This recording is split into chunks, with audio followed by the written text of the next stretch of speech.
Welcome to the Deliberate Leaders Podcast. I am your host and executive business coach, Allison Dunn.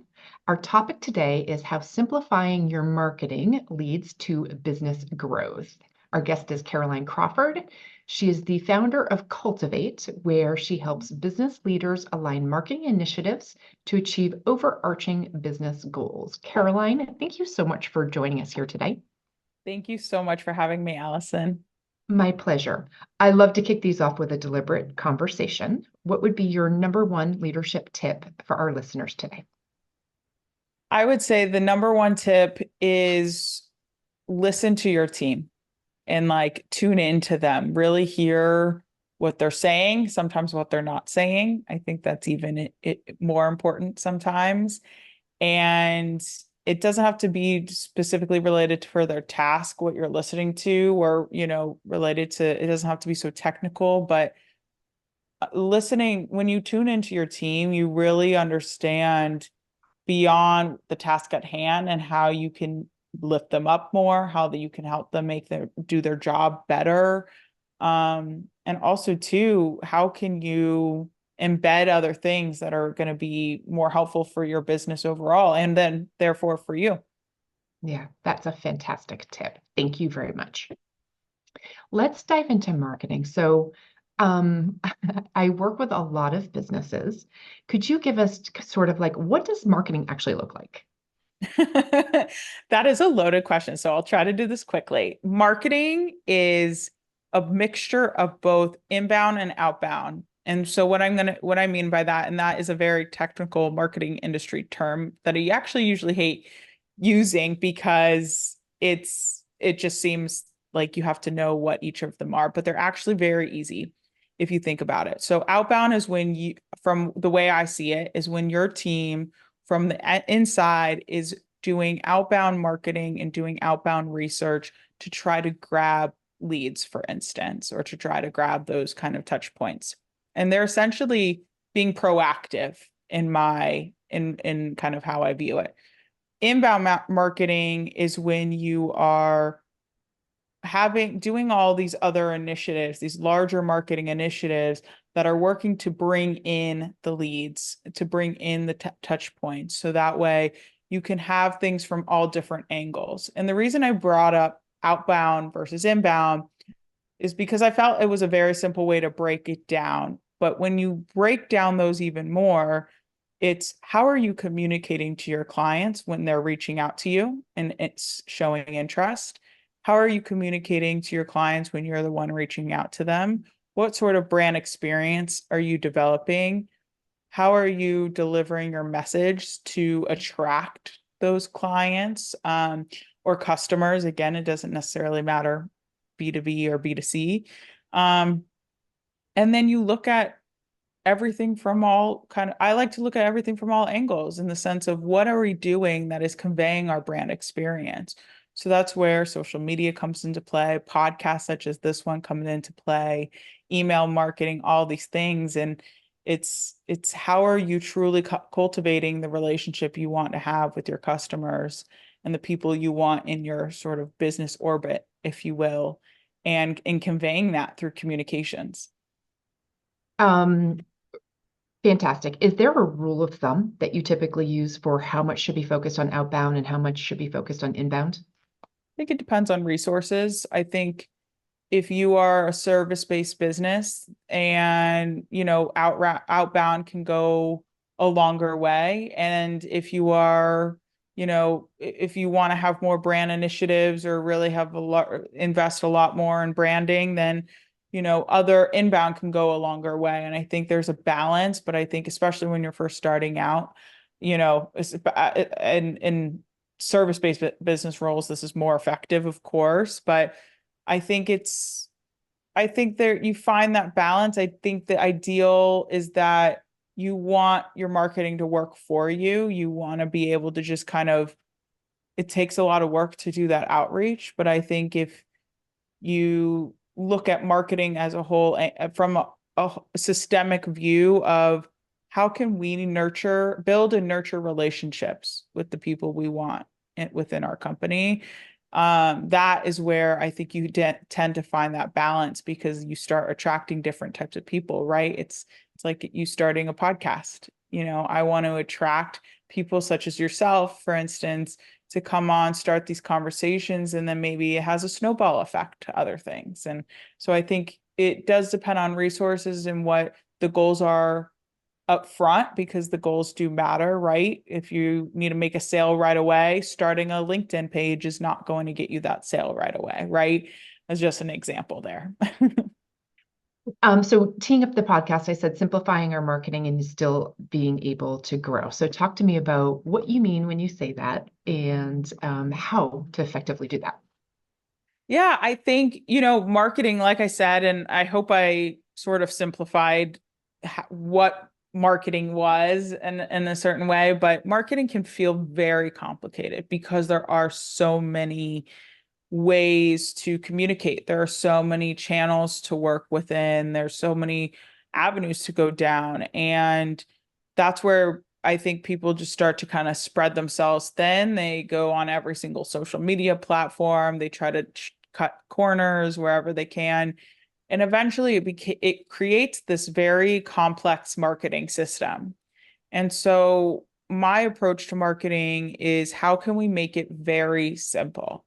It's how can we make sure that every bit of effort that we're doing is, or that we're putting, time, money, and energy towards is actually like we know exactly what's going to come from that. We know the exact goal, we know the exact kind of ROI, even if you can't predict a specific number, for instance, but we know what to expect. And I think when you're doing all of these things, when you're on every social platform, you're sending out so many emails, you're at events, you've got podcasts, you've got this, you've got that, you start to lose sight of what are we trying to accomplish, and you just see money bags out the door.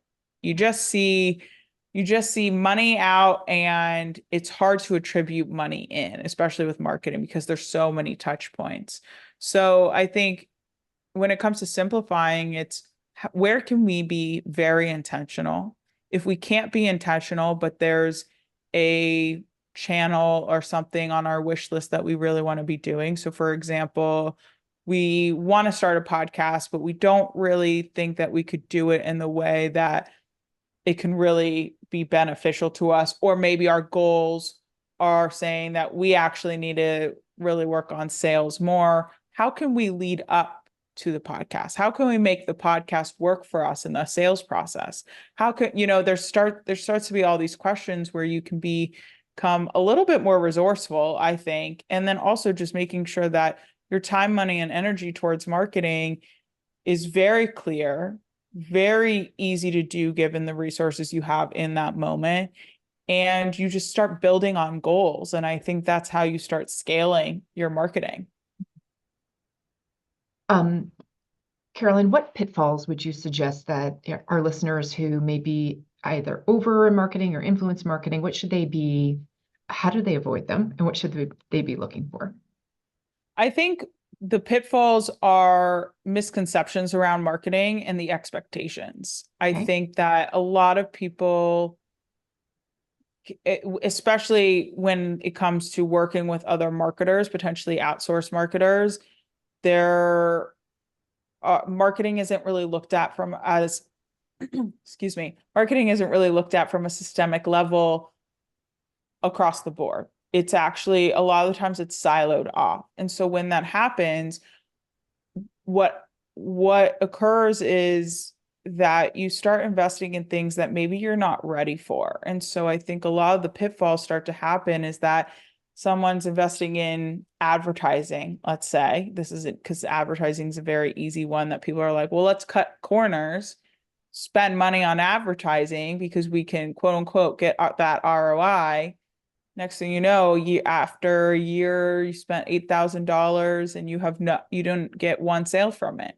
And if you actually look at marketing from a systemic level, you can see, well, maybe the ads itself weren't effective. That's always the case. But if assuming the ads were actually effective from a surface level, what's the next layer beyond that? Is the website set up well?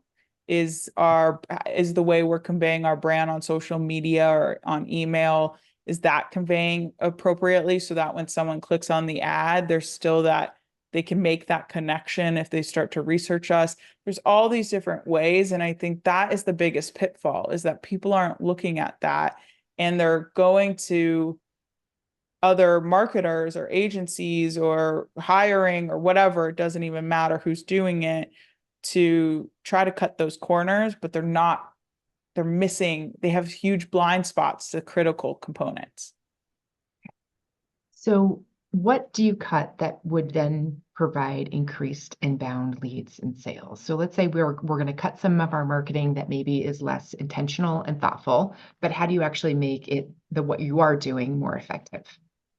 Yeah, I would say cut anything that is providing lackluster results that's not easy to do and isn't bringing results. And I don't mean, and I have an example of a client who she was doing basically what felt like everything under the sun with marketing. She was writing blog articles. She was on every social media platform. She was creating YouTube videos. She was doing email marketing, but she was getting no results and she hated most of it. Okay.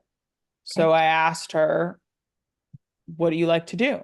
And at first she was like, I don't care what I like to do. You tell me what to do. And I had to say, no, there's a reason I asked this. And it's because she at the time was following what every marketer told her to do.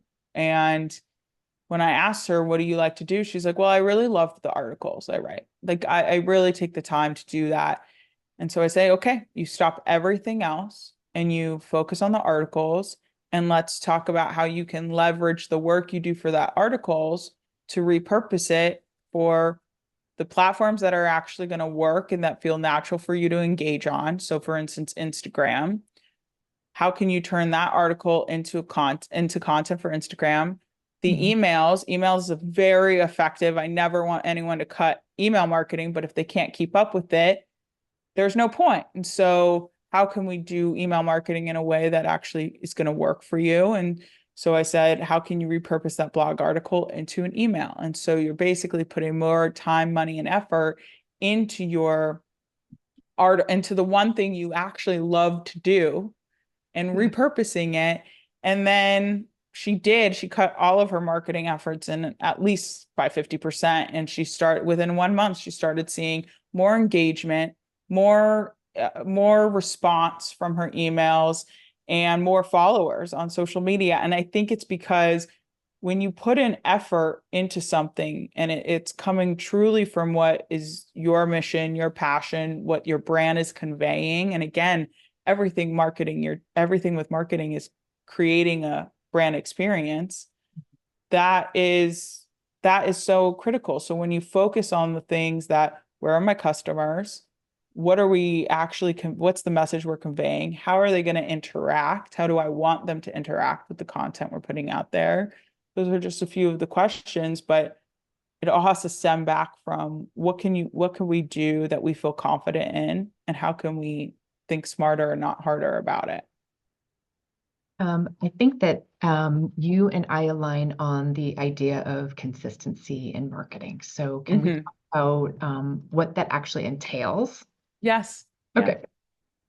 So consistency in marketing means exactly what it says, right? Being consistent. You have to always show up. The frequency at the end of the day, yes, there's always a difference in the sense like if you post once a week versus 5 times a week, you're going to see more growth with the 5 times, right?